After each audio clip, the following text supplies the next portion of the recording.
What is going on? Welcome to No Chill Promos. How y'all doing?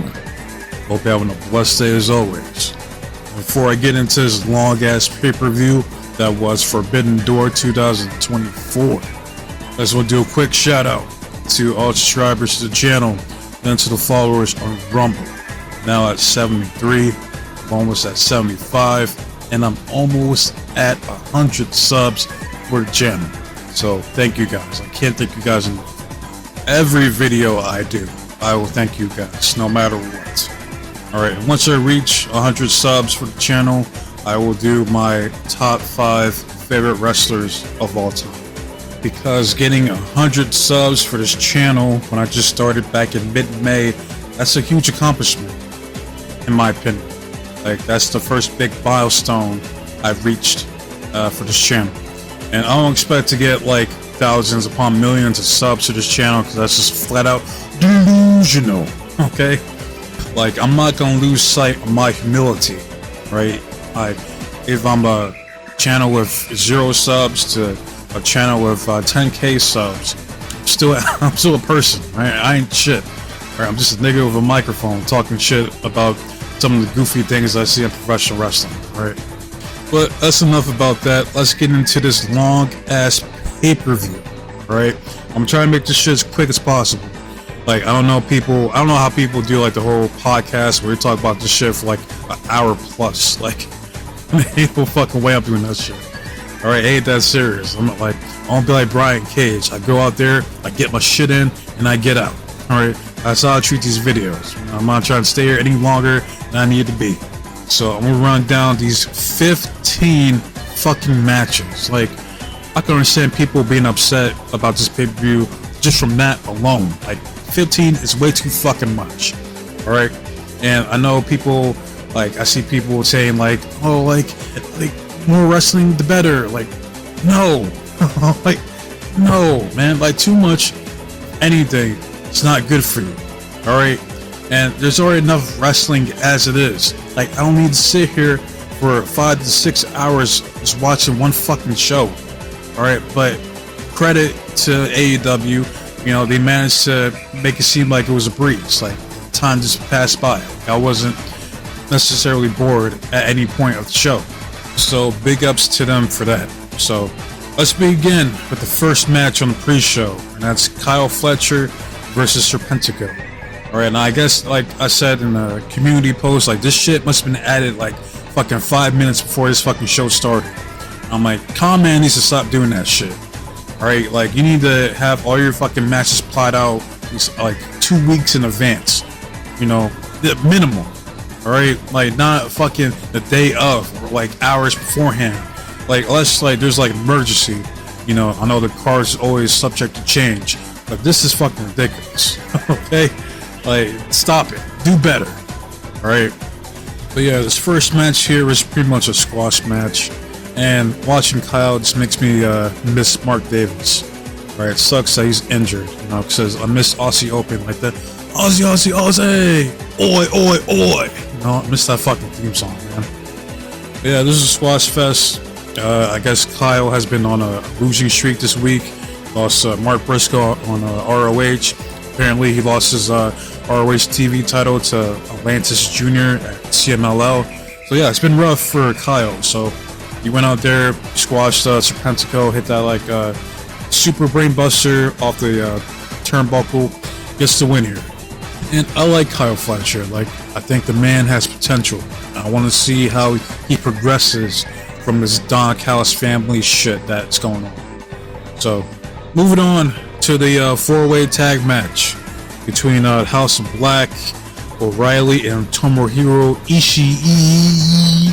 This is Jim Cornette, I should say. Gabe Kidd and Roderick Strong, and Private Party. Going into this match, I had Private Party winning here, and boy, oh boy, was that a fucking mistake. And never again. Alright, instead of Private Party, I'm calling them Jobber Party. Alright, and yes, because I figured, okay, like, they have a segment with the learning tree, maybe they're finally getting pushed here. And, you know, they're gonna start off by getting a dub here on the pre-show. Nope. Like, not only did they not win, they were the team that got fucking pinned. So never again. I'm never fucking trying to support Private Party. All right, these guys are just certified jobbers, and they're never going to win the AEW tag team titles at this point. All right, so House of Black did win. So kudos to House of Black. Moving on to the next match, and this match right here. All right, this is primarily the reason I even tuned in to see the pre-show in the first fucking place. All right, that's a tag match between Willow Nightingale and Tam Nakano versus Kris Statlander, get it, and Momo Watanabe. All right, and I enjoyed this match. It was exactly what I expected it to be. It's a short, snug match. Like, they're laying their shit in. Okay, all four of these ladies can work. All right, there's no question about that. So, and I already knew that Willow and Tam were gonna win because Tam doesn't lose and Momo does, because they treat Momo like a complete fucking jobber. It sucks. It really does, because I like Momo. But yeah, I already figured Willow and Tam were going to get the win, and I was correct. Tam pins Momo. History repeats itself, and your winners are Willow and Tam. So if you didn't watch the pre-show, I would recommend this match right here. Alright, but moving on to the next match. That's for the Owen Hart Foundation Women's Tournament quarterfinals. We got Mariah May versus Saraya. Now, prior to this match, I had Saraya getting the win here, because I'm like, ain't no way they're going to have Saraya, former women's champion in WWE, the former AEW Women's World Champion right here. There's no way they're going to have her go on the pre-show and job out. They wouldn't do that. But again, was I wrong? Because yes, they're continuing the story of Mariah May, Timeless Toni Storm. That's why she got the win here. But I'm just looking at Saraya. I'm like, damn, she looks good. I'm like, she's fine as hell. All right, and yeah, I get people are annoyed by her because I guess she talks too damn much on Twitter. But guess what? I'm not on Twitter. I can give two fucks about what she tweets. All I know is that when she's out there on TV, her ass looks fucking good. She can get it any day of the week, twice on Sunday, right? That's all I do know. Okay, miss me with that other bullshit, you know, social media. I don't care. I do not care. So, yeah, Mariah May gets a win here with like a roll-up pin or whatever the fuck. So, she moves on to the finals, I believe. So, moving on to the next match. It's a 6-man tag match between Los Ingobernables de Japón versus Lucha Bros and Mistico. Alright, and the match was decent. I mean, typical high-flying spot fest match that the Lucha Bros fucking do. Like, I swear, the Young Bucks have been like such a negative influence on these guys. Like, they weren't doing this bullshit back in Lucha Underground. At least not to this extent, to the shit that they do now, or just this is bam bam bam, spot after spot spot, without really selling the spot previously. You know what I mean? So, and as far as Mistico, I mean, he did his thing out there. I guess there's like beef or like kayfabe heat between the two. I don't know. I mean, I don't watch CMLL. The only thing I know about Mistico is that I believe he was the original Sin Cara before Hunico took his spot. So if this was his first time teaming up with Lucha Bros, hey, they have great chemistry. It's crazy how Death Triangle or Triangulo de la Muerte does get the win here. They're jobbers, but hey, Lucha Bros teams up with Mistico for the first time and they win. So I guess that sends a signal to me that Pac's the weak link. Right? You might as well just kick his ass out. Fuck it. But yeah, Lucha Bros get the win here. I had L.I.J. prior to the match because I figured they're not going to drop out my boy Yuta Tsuji. Technically, his team didn't lose, but at least he didn't take the pin. So I guess there's that. So move on to the main card with the opening match. Triple MJF, Mr. Maxwell Jacob Friedman, going up against Hechicero from CMLL. And this was my first time seeing him work, and I was impressed. I'm like, I know luchadors over there in like CMLL or AAA, I know they can work. Alright, I'm not up on my Lucha Libre game like that. So, yeah, like there was one point in the match where he does like a surfboard type of stretch into like a reverse monkey flip into like a cross armbar. That was fucking sick. Right? Like, I love that shit. Like, they're doing like chain wrestling and like technical wrestling throughout the match. I'm like, I love it. That's the shit I want to see. Like, I'm a fan of technical wrestling. So, but MJF gets a win here via a sheer drop brainbuster. And I like that move way fucking more than that heat seeker move that he does. Like, that shit is not a finisher. It could be like a transitional move or even a signature move at best. But a finisher, fuck that. Right? That brainbuster he hit, that was clean as shit. You know, he should use that, like, fucking give it a fucking cheesy name and use that as a finisher. Like 100%. So, yeah, MJF gets a win. I had MJF prior to this match to go over because he's not going to lose on his first pay-per-view match back. Alright. Especially to a guy like Hechicero. No offense. But it's just not going to happen. But move on to the next match. And this is a 6-man tag match between The Acclaimed, who everybody does not love, teaming up with Hiroshi Tanahashi. And I forgot they were calling him Scissoring Ace. Like, Jesus Christ. Like, misspeak with that bullshit, man. But they were going up against the Elite, the Elite, the Bucks of Suck, and the Rainmaker, Kazuchika Okada. Right, and the Acclaimed did their whole usual spiel that they do, and Max had a couple good lines this time, where he said, like, essentially the Bucks ruined Okada's career, and that was like one of the realest things he's ever fucking said, because it's so fucking true. And I had the same criticism towards Kenny Omega with the whole Elite shit. I'm like, you don't need the Young Bucks. It's like, the Young Bucks need you. Alright, by associating yourself with these fucking bums, it lowers your stock. Like, it makes me not want to like you off rip. Alright, because the Bucks suck. Okay? And the same applies to Okada. It's like you're so much better than both these guys combined. Like, what are you doing teaming up with these guys, man? Like, yeah, whatever. I mean, like, he's doing like the whole bitch, you know, just going out there calling people bitch, and you know, that's all fine and dandy, but what's the real end game? Alright, besides you just looking like a goof, just like a comedy act when you're like at one point face of New Japan Pro Wrestling. But I digress. So basically the Elite get the win here. Okada hits the Rainmaker on Tanahashi, and I fucking called it. I said Tanahashi was coming over to put Okada over one more time, and that's exactly what the fuck he did. So all that shit right down the middle. So yeah, the Elite get the win here. They try to attack Tanahashi after the match, and Billy Gunn runs for the save, and then they're going to continue this Acclaim versus the Elite storyline. I don't really care. Alright, so we move on to the next match. As for the Owen Hart Foundation men's quarterfinal, right, between the American Dragon, Bryan Danielson, versus Shingo Takagi. Right, and already had high expectations for his match to deliver, and it absolutely did. Right, one of the best matches of the night. Both these men went out there, beat the fuck out of each other. Both of these guys did their signature and finishing moves in each other, but there's never at any point that I think that Shingo is going to win here. Right, I'm sorry, and Shingo again is one of my favorites in New Japan, but I'm like, you're not going over it. Like, that don't work for me, brother. All right, so Danielson inevitably hits like looked like a disarm her submission that Becky Lynch does.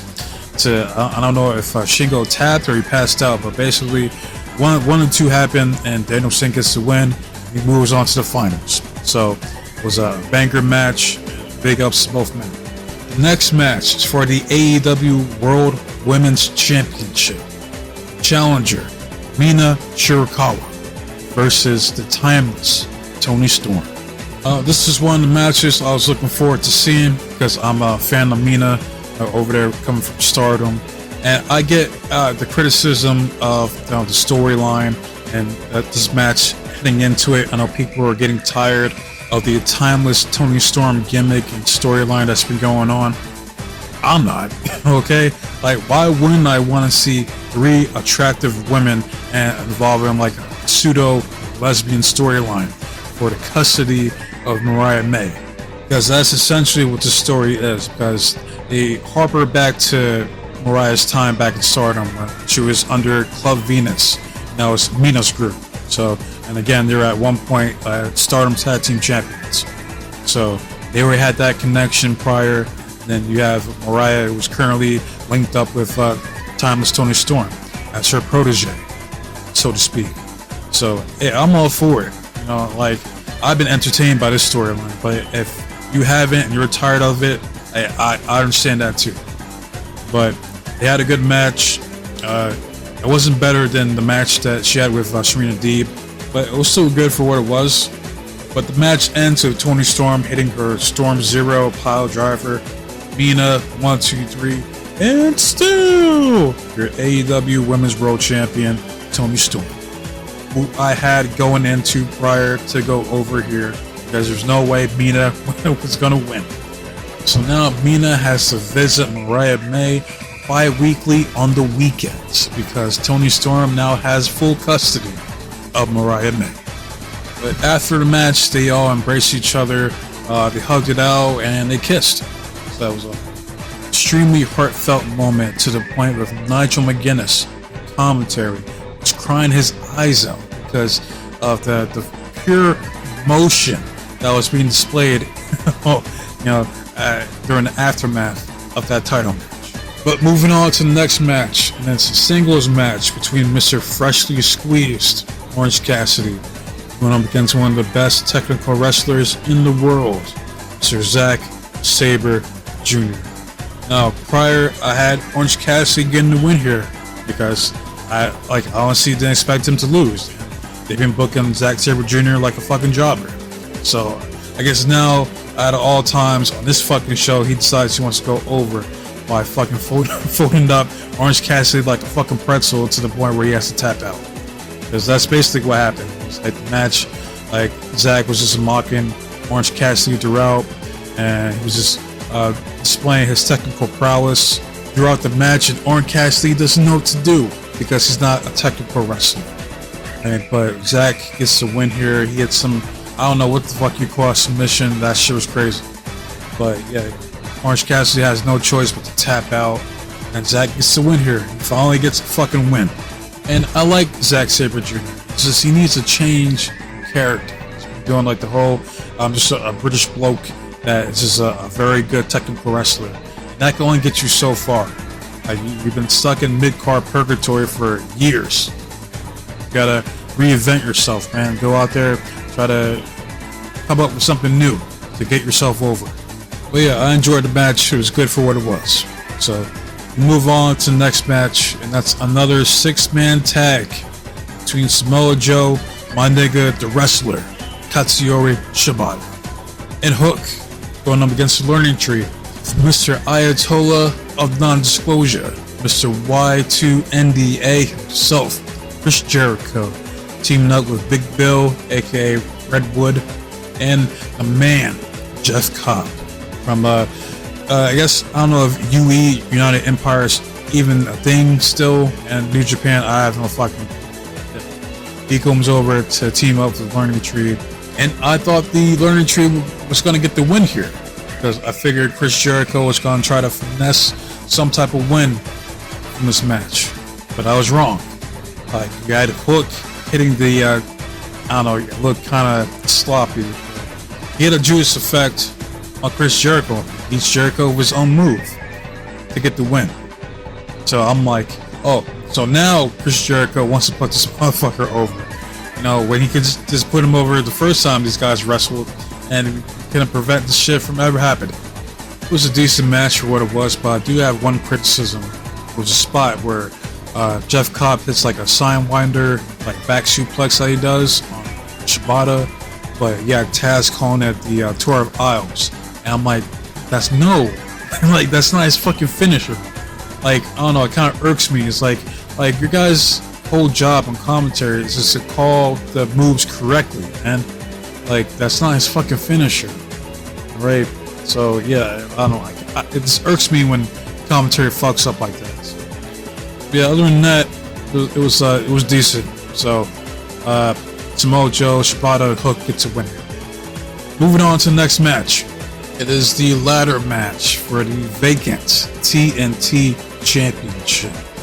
Alright, now, prior to this match, I had Jungle Jobber Jack Perry getting the win here because, like I said, they're going to do the whole we're the elite and each member has a belt or some type of gold around their waist. It's too easy. It's too fucking predictable. What I really wanted to win was Konosuke. Like, he needed to fucking win here. And there was at one point in the match where he was climbing up the ladder. The crowd was fucking behind him. And mind you, this man's a heel. Alright, they were cheering him, even though he's like a full-on heel. Because he had like this crazy-ass fucking blue thunder bomb on El Phantasmo on the outside. And that shit looked crazy. That was a crazy-ass spot. And he was climbing up the ladder, and the crowd was cheering for him. They wanted to see him win. But nope, Mark Briscoe comes, hits a J Driller on Konosuke, and takes him out. So I'm like, yep, that's it.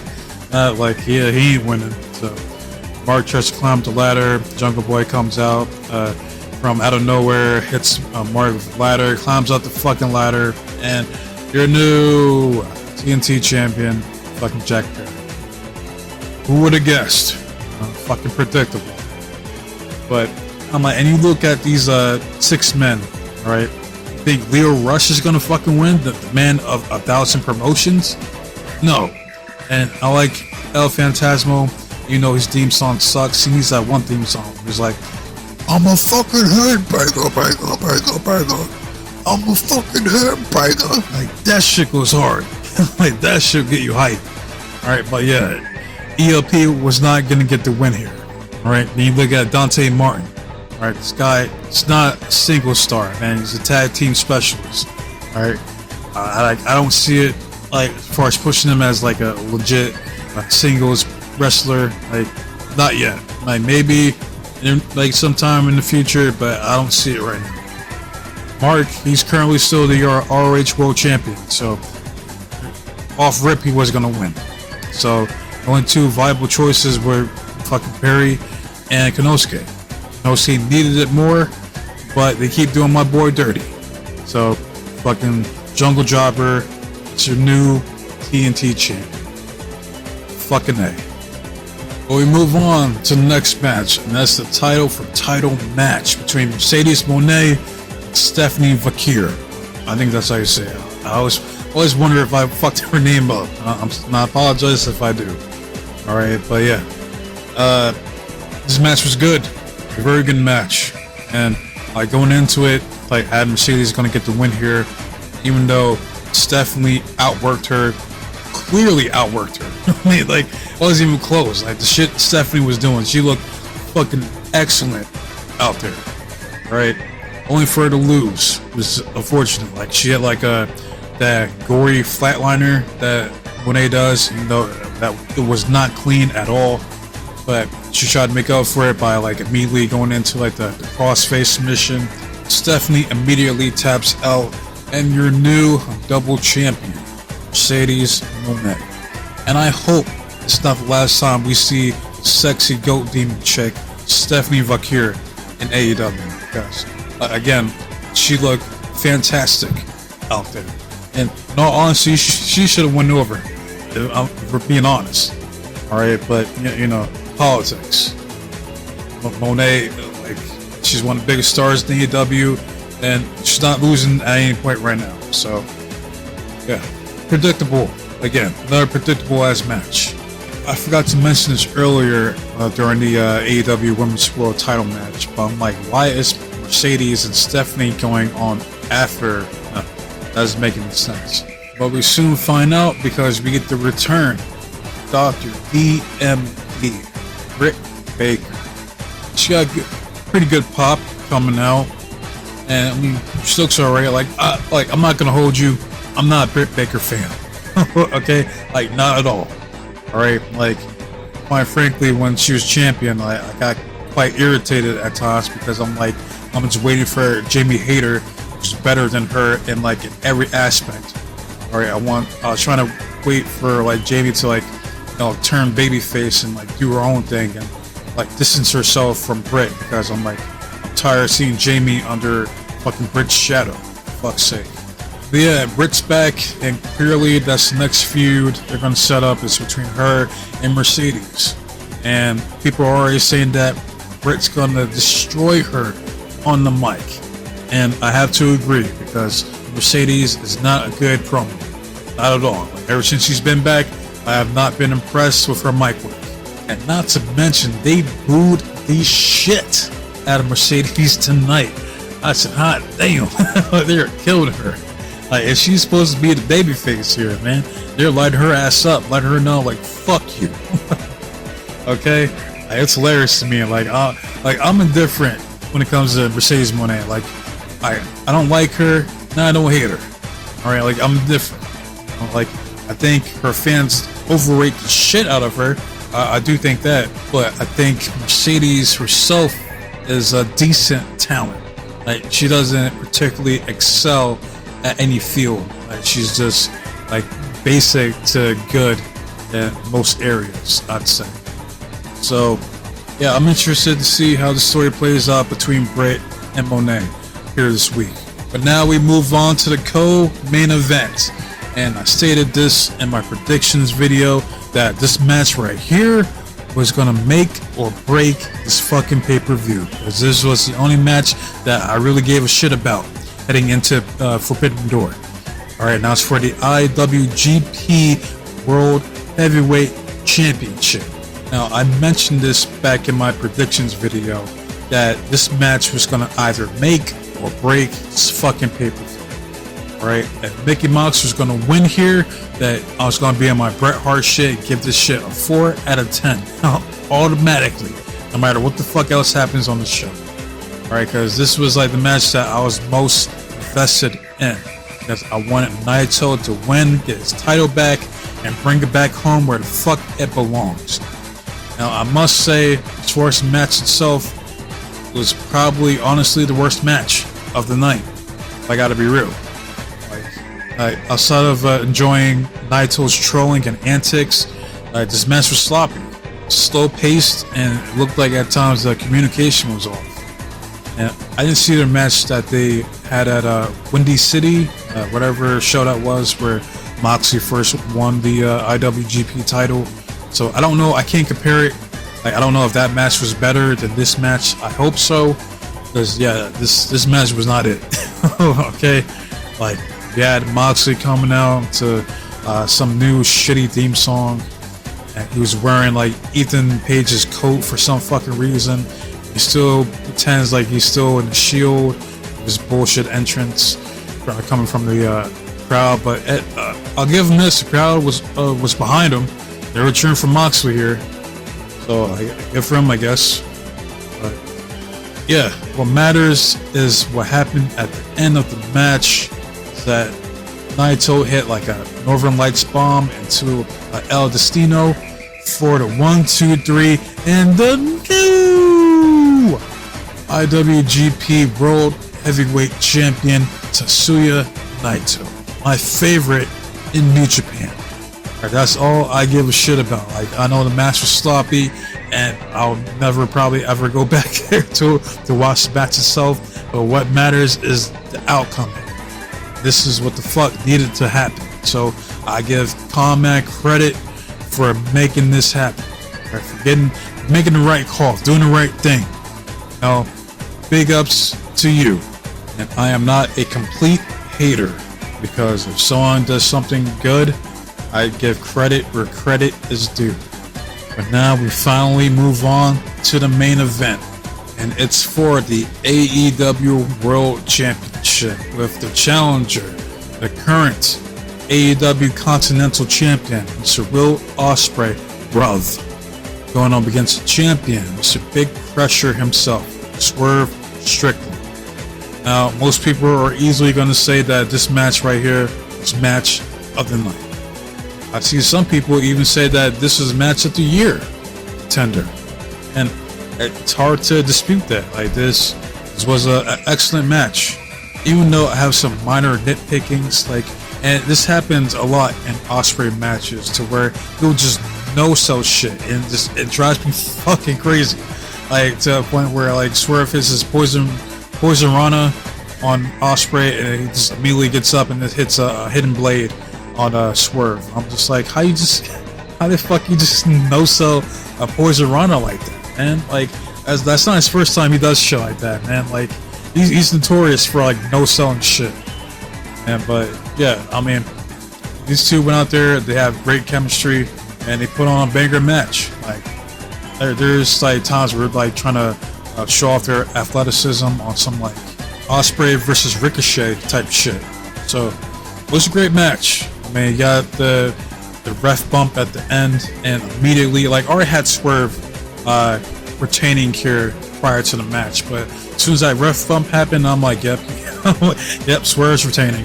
I was like a clear indicator that he was gonna go over. Yeah, Don Callis come out, try to have Ospreay do some heel shit, and he was about 2.5 seconds away from killing Nana, but he came to his senses and spared his life.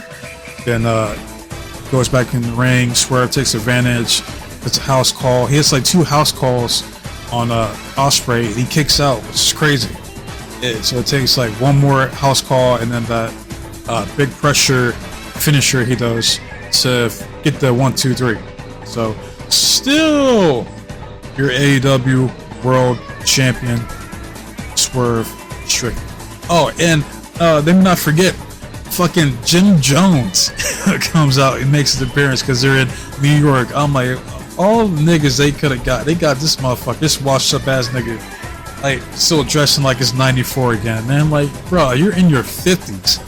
like, don't get me wrong, like, I like Dipset, particularly Killer Cameron. I think he's the best member out of that group. I'm like, bro, like, come on, man. At some point, you gotta grow up, man. Why are you still dressing like that? Like, someone has to sit this man down and have like an intervention of Jim Jones. But yeah, he makes a cameo, and he's like part of Swerve's entourage for tonight. But yeah, that sums up Forbidden Door 2024. And off rip, giving it a 10 out of 10 because Naito fucking won. Okay? Like, I don't give a fuck about the rest of the shit that happened. That's all I cared about was Naito winning. It was a shit match, but it was a fantastic finish. Alright? Real quick, I had to look this up.